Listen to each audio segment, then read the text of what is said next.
반갑습니다. 제가 지금 말씀드릴 건 여러분들 많이 힘들어하시는 이제 수학에 관련된 얘기입니다. 제가 수학을 얼마 정도 공부했는지 한번 생각을 해봤어요. 이 강연을 준비하면서.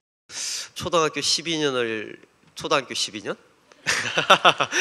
초등학교 때부터 고등학교 때까지 12년을 공부했고, 학부 4년 했고, 대학원 2년 반, 그리고 교직이 지금 10년이 넘었고, 네, 꽤 많이 수학을 공부했죠. 그리고 지금까지 수학 학습법 설명회를 다닌 것만 해도 50차례가 넘더라고요. 수없이 많은 학생들에게 수학 공부는 이렇게 하는 것이다 라는 걸 말해주고 왔습니다. 그럴 때마다 학생들이 질문합니다. 선생님은 수학이 즐거우세요? 재밌으세요? 수학이 매일 즐거울까요? 저 역시 수학 공부를 하면서 어려운 일들, 그다음에 뿌듯했던 일들, 그리고 좋았던 일들 많이 있습니다. 그리고 학습법도 여러 가지 적용해 보면서 좋았던 것도 또 싫었던 것들 이렇게 많이 있습니다. 자, 그것들을 오늘 압축해서 제가 몇 가지 소개를 해 드릴까 합니다. 먼저 이 얘기를 한번 하고 싶어요. 저한테 이제 2살 된 남자 아기가 하나 있습니다. 아기가. 네, 아기 아빠입니다. 제가 아기한테 장난감을 잘 사주지 않아요. 처음부터 그랬던 건 아니고요. 이유는 얘 때문입니다. 안녕 친구들, 안녕 친구들. 뽀로로를 사줬는데요, 제가 어릴 때. 뽀로로랑 아빠랑 누구를 더 좋아할까요? 네, 여러분들이 모두 바라시는 대로, 기도하시고 염원하시는 대로 뽀로로를 더 좋아합니다. 처음에 뽀로로를 사줬을 때 그냥 막 이렇게 바닥에 툭툭 막 치더라고요. 이렇게. 근데 바닥에 이렇게 툭 치면 이렇게 진동이 울려가지고 뽀로로가 막 움직여요. 이렇게 움직입니다. 저랑 안 놀아요. 뽀로로랑 놀더라고요. 그래서 저는 생각을 했죠. 조금씩 자라면서 더 세게 치는 거예요. 아, 곧 부서지겠구나. 빨리 부서져라. 그런 생각을 했습니다. 부서졌을까요? 네, 여러분 바람대로 부서지지 않았습니다. 장난감 정말 튼튼하게 잘 만들더라고요. 안 부서지고 계속 있더라고요. 그래, 어느 날 좀 시들해졌습니다. 뭐 그것도 이제 시들해졌습니다. 근데 이 녀석이 이제 조금 더 크다 보니까 이제 목소리를 틔운다고 고함을 지르잖아요. 악! 이런 소리를 내는 거예요. 어느 날 우연히 뽀로로 앞에 가서 이렇게 뽀로로가 있는데 앞에 악! 이랬는데 요즘에 인형들은 소리를 지르면 반응하는 거 아시죠? 막 춤을 춥니다. 이렇게 뒤뚱뒤뚱. 그러니까 또 뽀로로랑 놀기 시작하는 거예요. 그래서 전 속으로 생각했죠. 나한테 하면 나도 춤춰줄 수 있는데 뭐든 쳐줄 수 있는데 계속 뽀로로만 노는 거예요. 그래, 놔뒀습니다. 조금 더 크니까 최근에는 저희 집에 탬버린 같은 게 있는데, 물론 그냥 탬버린 아닙니다. 이렇게 바닥에 퉁 치면 막 음악 소리가 나오는 그런 탬버린이에요. 그걸 뽀로로 앞에 탕 치니까 음악 소리가 나오면서 또 뽀로로가 춤을 추는 거예요. 또 다양한 방법으로 뽀로로랑 놀고 있습니다. 제가 그 이후로 장난감을 잘 안 사줘요. 아빠랑 놀고 싶어가지고. 근데 제가 그 일을 겪으면서 느꼈던 건 이거였습니다. 정말 사람은 호기심이 많구나. 애기들은 참 뭔가 많은 행동을 하고 관찰을 하고 이렇게 여러 가지 시도를 해보는구나. 우리도 처음엔 다 그랬던 것 같아요. 제가 중학교 남녀공학을 나왔는데 아직도 기억나는 게, 전 중학교 때 개구리 해부 시간입니다. 예, 저는 개구리도 생각이 나지만 그 여학생들의 경악스러운 반응을 아직도 기억하고 있습니다. 개구리 배를 갈랐을 때입니다. 못 보겠어. 비켜봐. 안 보여. 가리면서도 다 봐요. 궁금한 거죠. 이렇게 심장이 팔딱팔딱 뛰잖아요. 그래서 심장을 이렇게 손으로 살짝 대봅니다. 그러면 심장을 살짝 대보라고 하면 여학생들은 그걸 어떻게 대? 신기하다. 궁금한 겁니다. 우리는 이렇게 많이 궁금해하죠. 궁금하고 많이 관찰을 하고 실험을 하다 보면은 우리는 그것을 이해하게 됩니다. 근데 왜 수학 문제를 만나면 관찰과 실험을 하지 않을까요? 수학에서도 관찰과 실험이 있습니다. 자, 제가 예를 하나 들어 보이죠.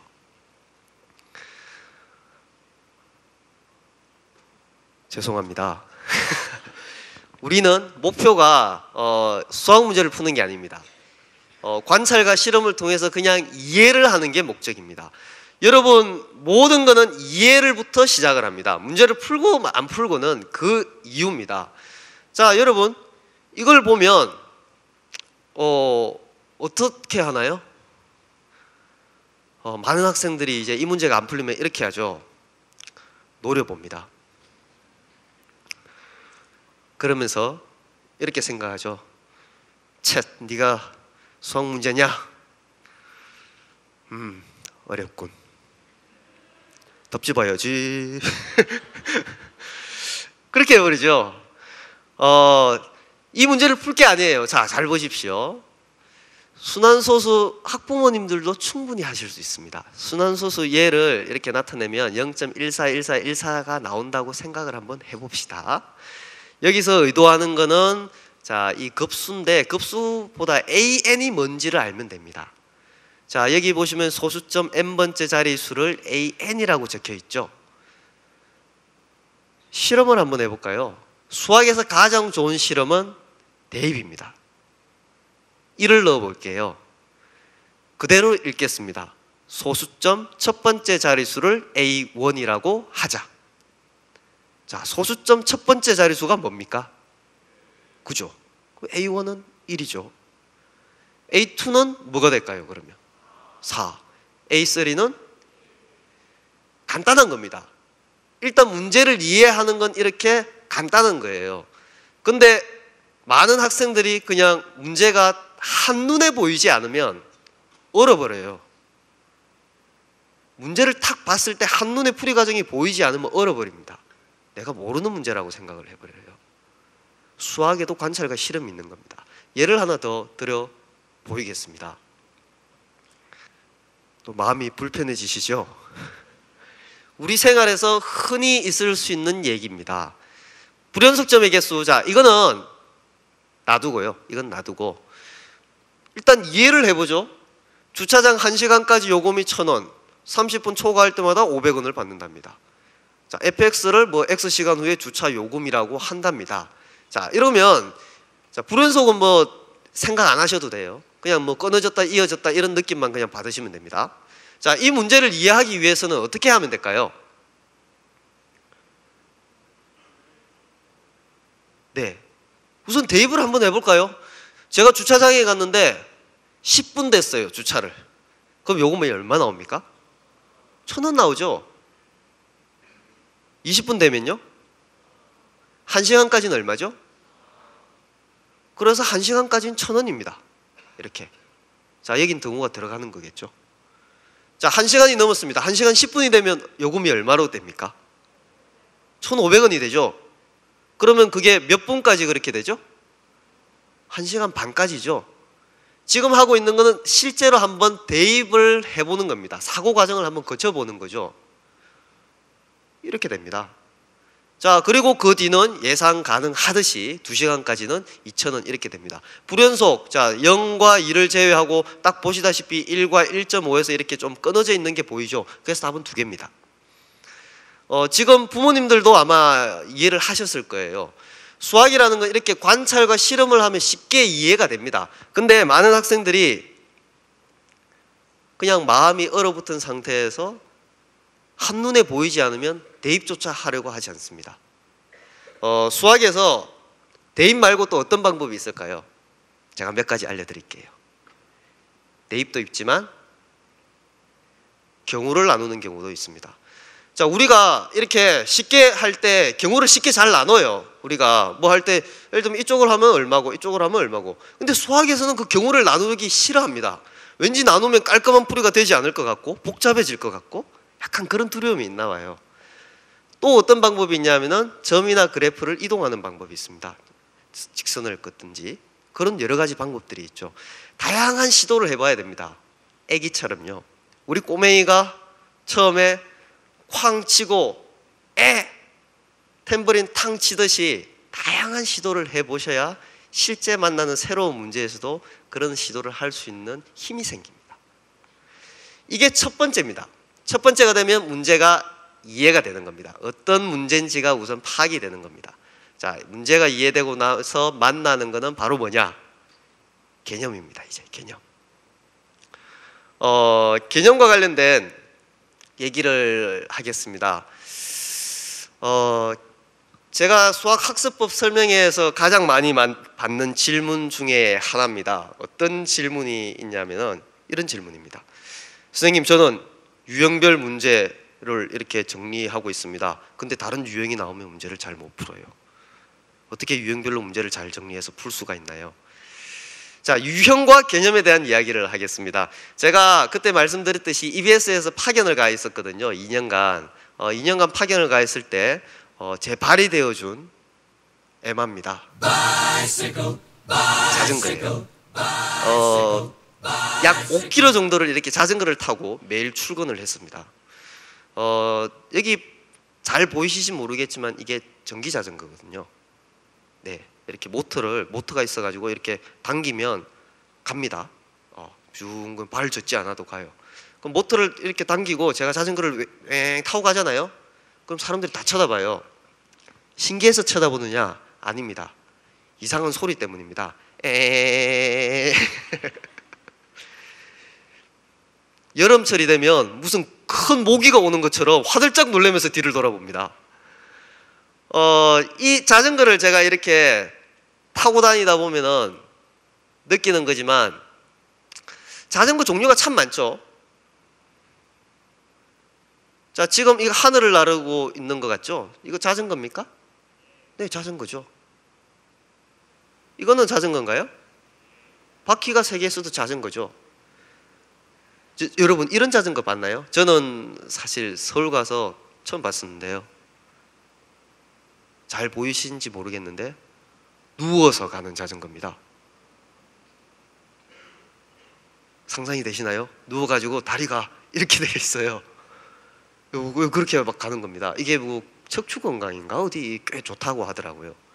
자, 얘는 자전거입니까? 개념과 유형은 방금 여러분 얘기한 것과 같은 겁니다.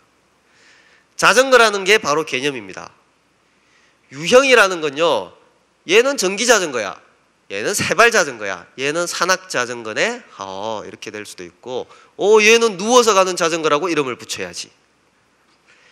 유형이라는 건 전부 다 분류를 해버려요, 개념을.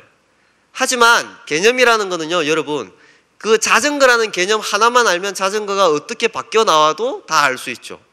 제가 엥 하고 타고 가더라도 뒤에서 저 사람이 큰 모기를 타고 가고 있네? 그러지 않잖아요. 자전거라고 쉽게 알 수 있잖아요. 그거와 마찬가지입니다. 유형별 학습은 여러분 굉장히 좋지 않습니다.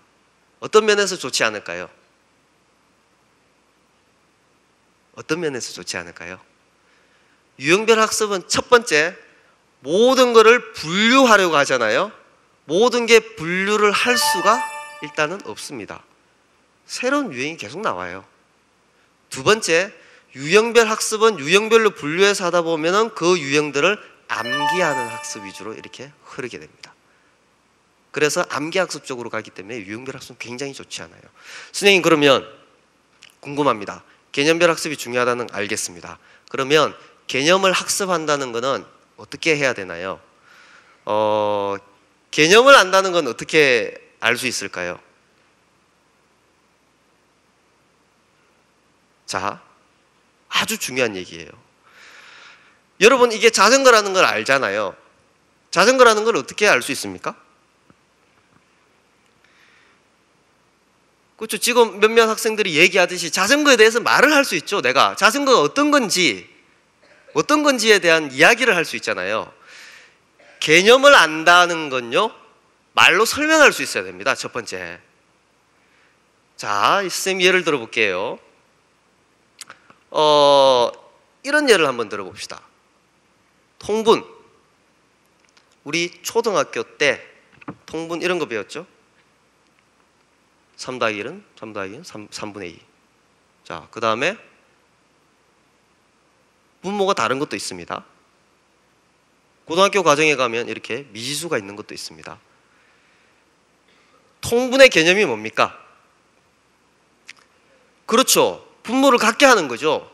그게 개념인 겁니다. 유형별 학습은 이걸 어떻게 할까요? 분모가 같은 경우에는 분자를 더해. 분모가 다른 경우에는 이렇게 해. 분모가 다른데 다항식이 되는 경우는 어떻게 해? 이게 유형별 학습입니다. 그러니까 철저히 설명할 수 있어야 돼요. 그러면 자, 생각해 봅시다. 지금 여기 고등학교 학생들 어려워하는 개념인 평균값 정리, 중간값 정리라는 게 있죠. 꽤 조건들이 많은 복잡한 정리입니다. 자, 얘기해 보세요 하면 어떻게 되나요, 지금?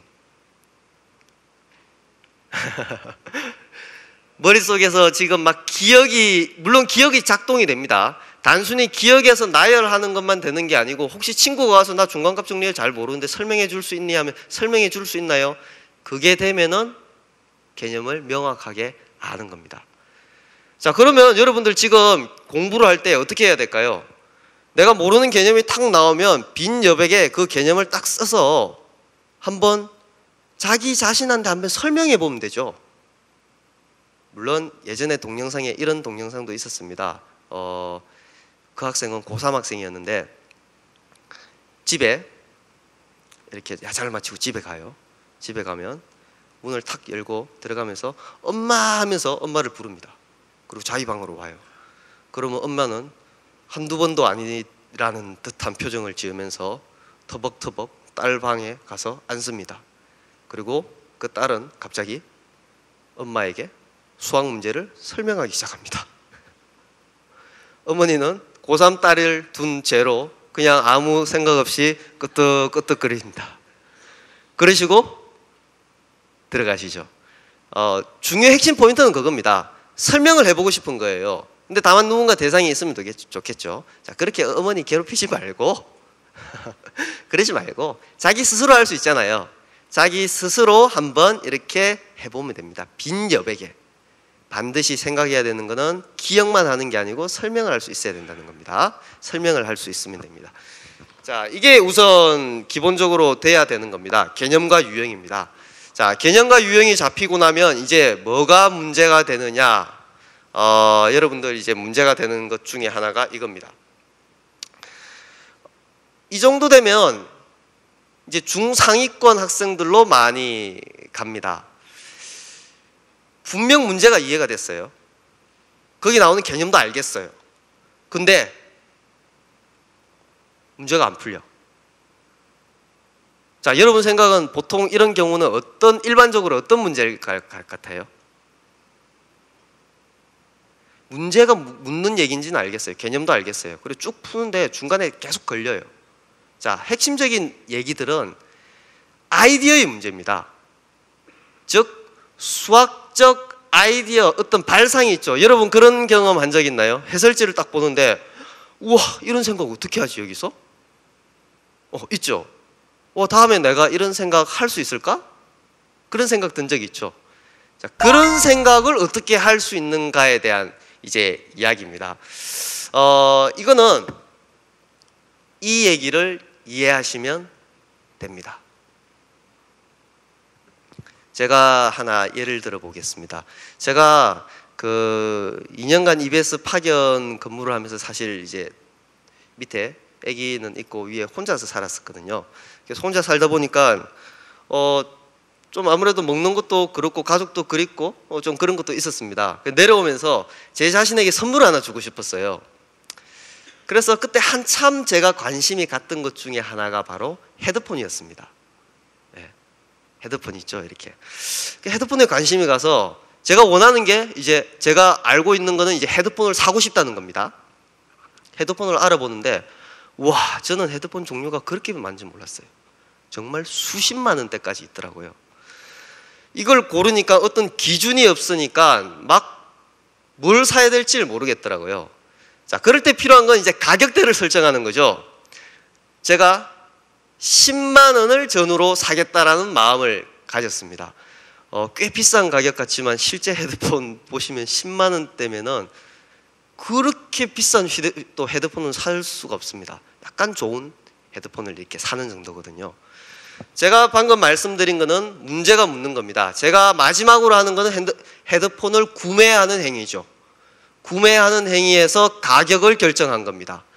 알고 있는 거, 제가 헤드폰을 구매하는데 가장 큰 가치를 둔 거는 저음이었습니다. 팡팡한 저음을 듣고 싶었어요. 그래서 10만 원대의 저음이 좋은 그런 헤드폰을 찾아서 이렇게 구매를 하게 됐습니다. 수학 문제를 풀 때요, 여러분들 많이 하는 방법 중에 하나가 이겁니다. 제일 위에 문제에서 시작해서요, 차근차근 내려갑니다. 그리고 마지막 결론까지 이렇게 구하는 거죠. 근데 고난도 문제일수록 이렇게 가는 게 더 어려워요. 어떻게 가야 되느냐? 여기서 가다가 밑에서 양방향적으로 접근을 해야 됩니다. 수학문제 문제풀이는 양방향적으로 접근을 해야 돼요. 자, 근데 양방향적으로 접근하는데 어떤 아이디어를 떠올리는데 그 아이디어가 안 떠오른다. 그걸 떠올리게 할 수 있는 힘은 뭐냐? 여러분 문제 풀다 보면 그런 생각 하잖아요.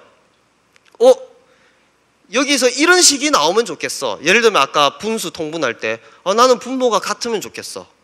분모가 다르니까 뭔가 불편해. 내가 원하는 것 있죠. 두 지점 사이에 내가 원하는 것을 생각해 보십시오. 내가 원하는 식, 내가 원했으면 하는 식, 그게 바로 그 문제의 터닝 포인트를 만들 중요한 해법이 됩니다. 아주 구체적으로 설명을 해버리면 정말 수학 시간이 되어버리니까 그렇게 설명을 하지 못하지만, 여러분들이 원하는 식, 내가 만들어졌으면 하는 식이 뭔지 한번 적어 보십시오. 그리고 방금 얘기한 양방향적인 접근을 한번 해보십시오. 그러면 여러분 생각보다 놀랄만한, 의외로 문제가 쉽게 해결되는 경험을 충분히 하실 수 있으실 겁니다.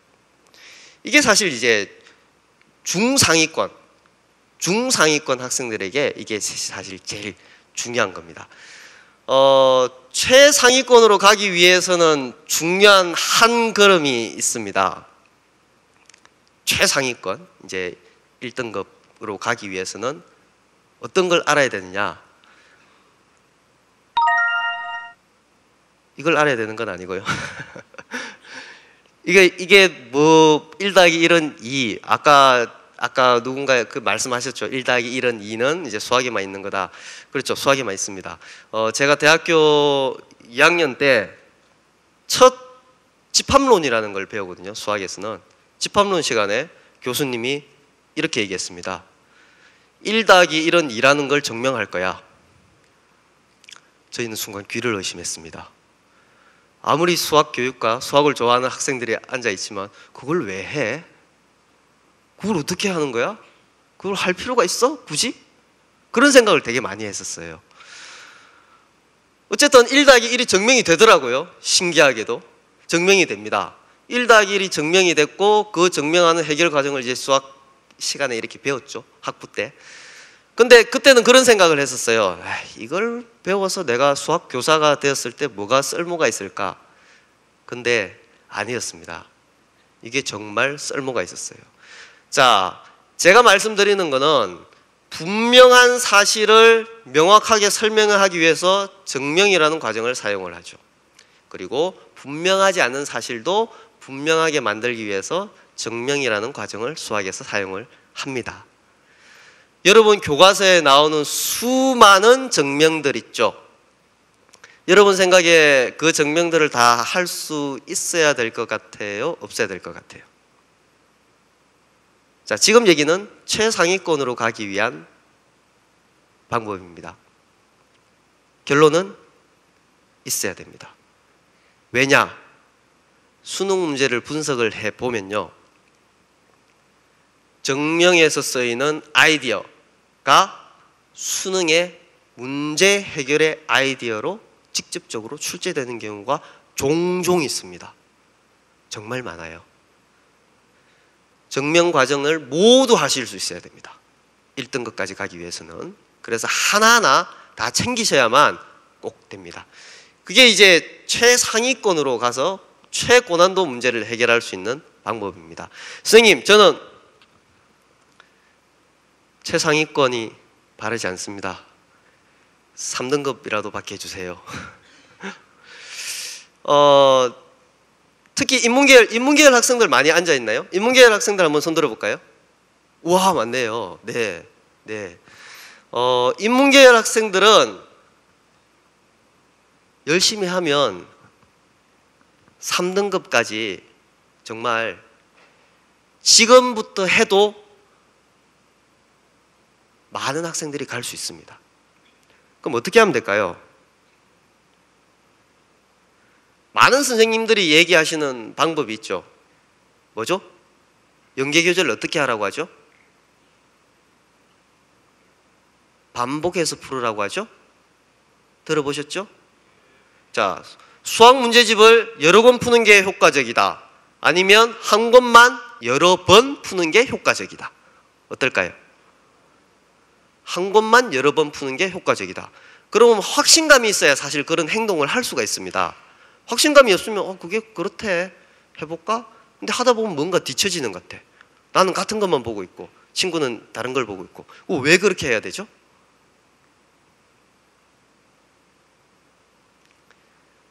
한 권에 있는 문제집에, 한 권에 있는 연계교재에 있는 문제를 100% 내 것으로 만들면요, 대부분의 문제집의 80%는 해결이 됩니다. 정말입니다. 저는 학원교사가 아니고요, 저는 공립학교 교사입니다. 여러분과 똑같이 제자들이 있고 그런 제자들 앞에 거짓말을 할 수가 없죠. 한 권의 문제집만 정확하게 이해하면 대부분의 문제의 80%를 해결할 수 있습니다. 자, 근데 보는 요령 알려드릴게요. 자, 보는 요령. 어떻게 봐야 되느냐? 여러분, 이렇게 보면 안 됩니다. 반복을 할 때 이렇게 해요. 문제를 이렇게 쭉 풀잖아요. 쭉 풀다가 잘 모르는 게 있어. 근데 그 문제를 푸는데 공식 하나가 기억이 안 나요. 근데 앞장에 공식이 있다는 건 기억이 났어. 앞장을 살짝 넘깁니다. 재빠르게 보고 닫습니다. 그리고 문제를 풀죠. 그러면서 대뇌에 신호를 보냅니다. 방금 넘긴 손은 내 손이 아니야. 그리고 자신감 있게 동그라미를 살짝 칩니다. 또 문제를 풀다가 뭔가 이거 하나만 가려운 곳을 긁어주면 문제가 풀릴 것 같아요. 근데 오른쪽에 누가 긁어줄 것 같아. 작게 적혀 있어. 눈을 살짝 돌립니다. 그리고 나서 아무렇지 않게 맞다 이러면서 풀죠. 그러면서 대뇌에 신호를 보냅니다. 방금 돌아간 눈은 내 눈이 아니야. 그렇게 해서 맞다고 하죠. 자, 여러분, 그렇게 첫 번째 문제지를 풀 때 그렇게 풀시면 안 됩니다. 그렇게 풀면 어떤 현상이 생깁니까? 여러분 지금 많이 공감하실 거예요. 문제를 풀었는데 동그라미를 쳤는데 이 문제 다음에 만나면 또 틀릴 것 같아. 자신이 없어요. 맞는 걸 또 풀어봐야 될 것 같은 거예요, 얘를. 그러니까 첫 번째 문제를 풀 때 맞는 것과 틀린 것, 즉 내가 아는 것과 모르는 것이 구분이 안 된 상태가 되어버리면은 모르는 것에 집중을 할 수가 없습니다. 첫 번째는 아는 것과 모르는 것을 구분하는 단계입니다. 지금 연계교재 보고 계시죠? 첫 번째, 아는 것과 모르는 것을 구분하십시오. 전부 다 소나기를 맞아도 됩니다. 부끄럽다고요? 친구랑 비교할 필요 전혀 없습니다. 여러분 수능시험장 날 이렇게 수능시험지를 마주했잖아요. 그때 문제를 이렇게 풉니다. 그때 친구와 비교가 되나요? 생각해 보십시오. 그때는 오로지 그 문제와 나와 둘만 있습니다. 내가 그걸 아느냐 모르느냐가 그냥 그거예요. 결국 내 자신과의 싸움입니다. 내가 아는 것은 풀 거고 내가 모르는 것은 운이 좋으면 어떻게 풀 수도 있지만 대부분은 틀릴 수 있는 거죠. 그러니까 결국은 공부가 나 자신과의 싸움이라는 게 그런 의미죠. 자, 첫 번째, 아는 것과 모르는 것을 반드시 구분하십시오. 자, 구분이 되시고 나면 두 번째 반복에서는 어떻게 하시면 될까요? 동그라미 친 거는 과감하게 제끼십시오. 풀 수 있습니다. 그렇게 했다면 충분히 풀 수 있습니다. 조금이라도 이상한 게 있었다면 내가 풀고도 차라리 X를 치십시오. 그러면 동그라미는 과감하게 제낄 수 있습니다. 그리고 X만 푸십시오. 자, 분명 X를 푸는데 절반 정도는 풀리고 절반 정도는 또 안 풀릴 거예요. 또 X 치십시오. 그리고 다음번 볼 때는 X 2개 된 거 또 푸십시오. 그렇게 몇 번을 보느냐? 연계교재 최소 3번 보셔야 됩니다. 그 정도만 보시면 인문계열은 3등급까지 갑니다. 왜? 권수가 워낙 작고 워낙 많은 학생들이 포기를 해버려요. 워낙 많은 학생들이 포기를 합니다. 70점 언저리, 70점을 조금, 연계율을 조금 넘기는 선에서 3등급 컷이 형성이 되고 있습니다. 수능에서요. 충분히 갈 수 있다고요. 인문계열에서 제가 수능 최저학력을 얘기했듯이 수능 최저학력을 맞추는 인문계열 학생들은 수학에서 많이 맞춰요. 실제로. 어느 정도 중위권 이상은. 그 정도 하면은 충분히 중위권 이상에서 여러분 발돋움할 수 있을 겁니다. 1 더하기 1 여기서 그 얘기까지 했죠. 사실 잘 안 보이실 건데 수학을 이렇게 하다 보면 아마 제 뇌 구조를 보면은 뇌에 근육이 많이 생겨 있었을 거예요. 정면 같은 걸 많이 하다 보면은 이렇게 머리 사고 과정이 이렇게 단련이 됩니다. 마치 우리가 이렇게 운동하는 것처럼 그렇게 단련을 시키셔야 됩니다. 여러분 혹시 그런 생각 하시나요? 힘들잖아요. 운동 이렇게. 실제 이렇게 하면 힘들죠. 네, 힘들어요. 수학 문제도 이렇게 풀다 보면 힘들죠. 하지만 그런 과정 없이 정말 단기적으로 쪽집게식으로 할 수 있느냐? 그런 방법은 없습니다, 여러분. 네. 그런 방법이 있다면 저도 알고 싶어요. 대한민국이 벌써 난리가 났겠죠. 그런 방법이 있다면 참고하시면 되겠습니다. 자, 그리고 영어를 가져왔는데 제가 또 수학 설명회 뿐만 아니라 수학 교사로서 제일 많이 듣는 질문, 아마 여기 학부모님들도 제일 많이 그런 질문을 하실 것 같아요. 뭘까요? 아마 그 질문은 선생님 수학 왜 배우나요? 수학 꼭 배워야 하나요? 수학은 대학을 가기 위한 도구가 아닙니까? 이런 얘기를 많이 하죠. 글쎄요. 제 대답은 이겁니다. 한 장의 그림을 보여드리겠습니다. 이 장면은 유명한 애니메이션의 한 장면인데 그 장면에 대한 논문입니다. 그 논문은 정말 많은데 제가 한 컷만 발췌를 해왔습니다. 자, 어떤 애니메이션인지 알겠나요? 작년에 선풍적인 인기를 모았던 뭘까요?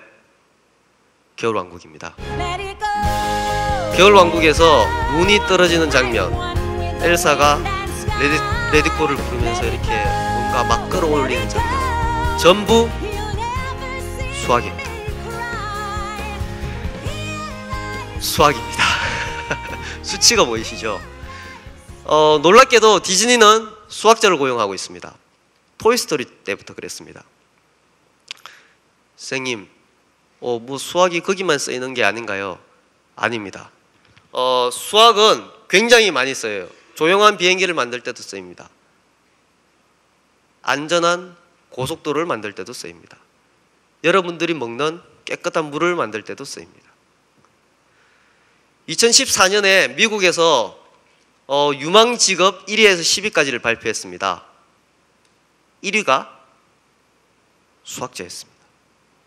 더 놀라운 것은 1위에서 10위까지의 절반은 수학과 관련된 직업입니다. 보험 계리사라든지 제가 적어왔어요. 통계, 시스템 분석가라든지.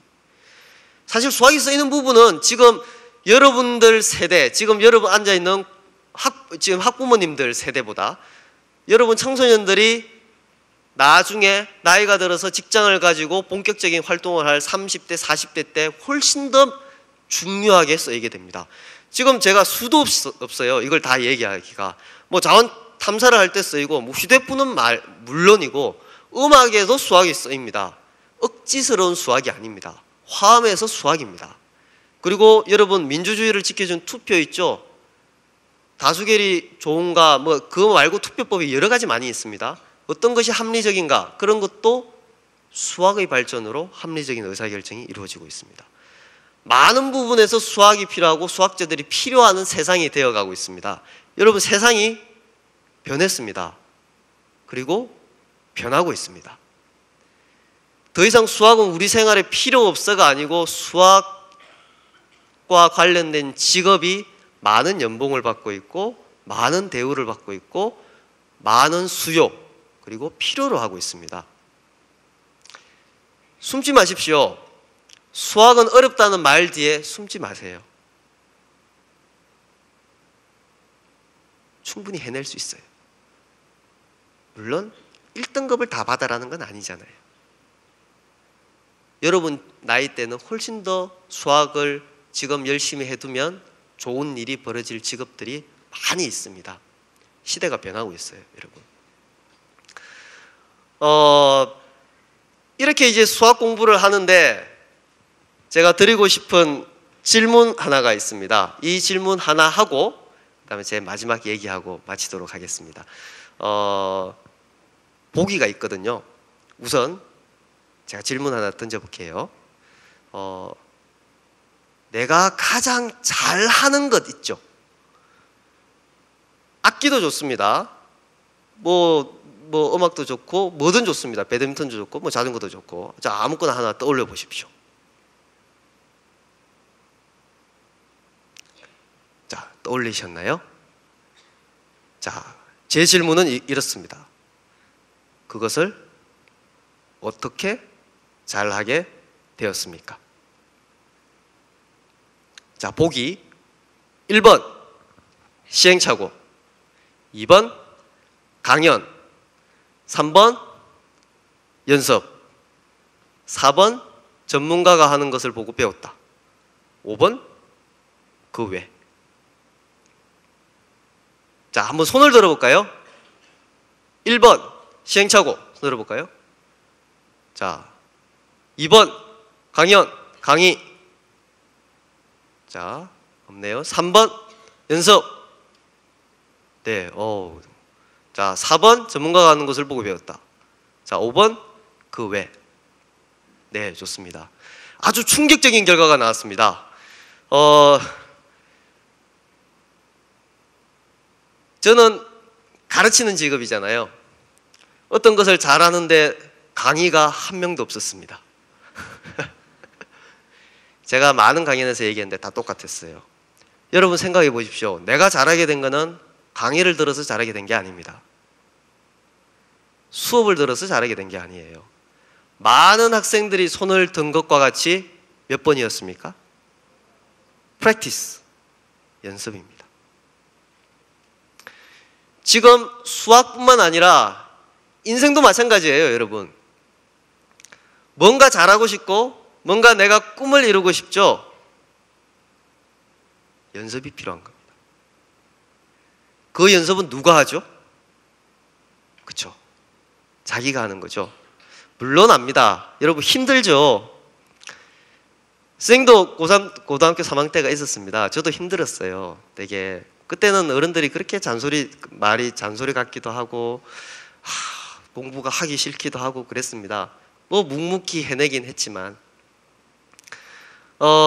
하지만 지금 여러분 꿈을 100% 결정하는 시기는 아니지만 그래도 꽤 중요한 터닝 포인트가 되는 시기임은 분명합니다. 그 터닝 포인트를 만들 수 있는 힘은 프랙티스, 연습입니다. 제가 제일 좋아하는 말 하나를 소개해드리고 마칠까 합니다. 이게 어떤 말인지 이해가 되시나요? 직역을 하면 이렇습니다. 공격할 가치가 있는 문제는 다시 공격함으로 인해서 그들의 가치를 증명한다. 말이 되게 어렵죠. 쉽게 얘기하면 이렇습니다. 문제를 내가 풀었잖아요. 문제가 풀었는데 문제가 이렇게 잘 안 풀려요. 그 문제가 굉장히 가치 있는 문제라는 겁니다. 굉장히 가치 있는 문제라는 겁니다. 그 문제가 무슨 얘기를 해주고 있는 건가요? 여러분들한테 아주 나쁘게 얘기하면 이런 얘기죠.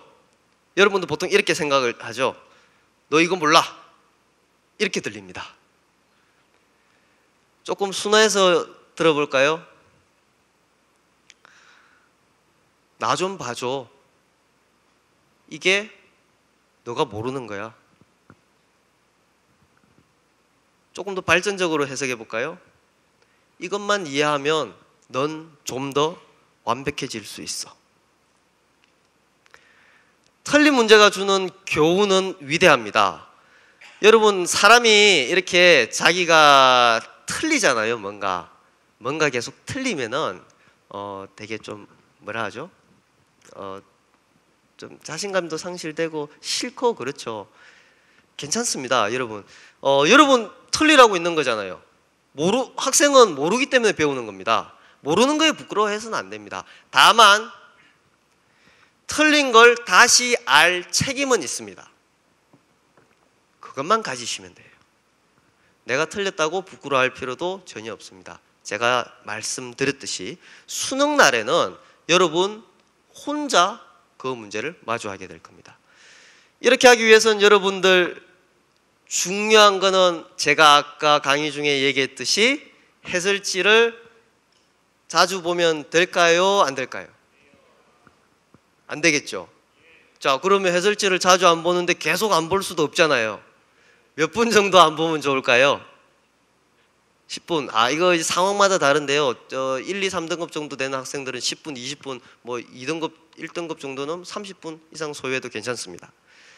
자, 근데 5, 6등급 정도 또는 그 이하가 되어버리면 그렇게 안 되겠죠. 최소 5분이고요. 한 10분 정도가 쌤 생각은 적당한 것 같습니다. 10분 정도는 고민을 하십시오. 그래도 모르면 어떻게 하셔야 되죠? 해설지를 봐야 되죠. 그 뒤가 중요합니다. 해설지를 봤죠? 그리고 나서 여러분들 이렇게 많이 하죠. 오, 이해되네. 이거 왜 몰랐지? 그리고 제끼고 이제 다음 문제 풀죠. 그죠? 그럼 머릿속에 남는 게 하나도 없습니다. 해설지를 보는 것도 요령이 필요합니다. 뭐가 필요하느냐? 해설지를 보면서 머릿속에 이 생각, 질문 2개는 꼭 메모해 두시고 꼭 떠올리십시오. 첫 번째, 모르는 문제였잖아요. 모르는 문제니까 첫 번째, 전체적인 문제 해결의 흐름은 어떻게 되지? 전반적인 로드맵입니다. 이른바 로드맵. 사소한 계산 과정 다 빼고요. 전반적으로 어떻게 이렇게 절차가 흘러서 이게 이제 해결 과정이 구해지는 아이디어가 어떻게 되는지를 생각을 하는 겁니다. 첫 번째. 두 번째, 대부분 그런 문제는 특정한 생각이 잘 안 떠올라서 그런 경우가 많아요. 특정한 생각, 발상 같은 거. 그래서 이런 생각을 반드시 하셔야 됩니다. 이런 생각, 이 아이디어는 도대체 어디서 생각할 수 있을까? 이런 생각은 어디서 할 수 있을까? 답은 조건에 있습니다. 문제가 더 어렵다면 조건에서 문제가 조금 더 풀리고 난 2-3단계 다음쯤에도 있겠죠. 분명히 거기 있어요. 분명히 거기 있어요. 그 생각을 많이 하셔야 그 틀린 문제도 완벽하게 자기 것으로 만들 수가 있습니다. 아마 여러분들 잘 해내시라고 보고요. 여러분 질문을 두려워해서는 안 됩니다. 알겠죠? 질문하는 거를 많이 두려워하지 마십시오. 많이 물어보시고 수학 문제도 많이 물어봐야 됩니다. 많이 물어보고 많이 말을 해야 됩니다. 영어만 말을 많이 하는 게 아니고 수학도 말을 많이 해보십시오. 자, 그렇게 되면 여러분 충분히 수학을 잘 하실 수 있으실 겁니다. 제가 EBS에서 수학을 가르친 지도 이제 한 3년 정도 횟수로 횟수로 이제 3년 정도 돼 갑니다. 만나면서 지금 여기도 아마 쌤 같이 강의를 들었던 친구들도 있을 것 같은데요. 늘 보면서 그런 생각이 듭니다. 우리 학교가 아니고 우리나라 학생들 수학 때문에 참 많이 힘들어하는구나. 그런 데에 대해서 일말의 책임감을 느끼고요. 매번 이런 설명회 때마다 뭔가 잘 전달해 주려고 애를 씁니다. 지금까지 부족한 내용이지만 잘 들어주셔서 고맙고요. 혹시 개인적인 질문이 있으시면 마치고 질문을 해주시면 됩니다. 여러분 모두 수학 그리고 입시에서 좋은 성적, 좋은 결과 있기를 바라겠습니다. 고맙습니다.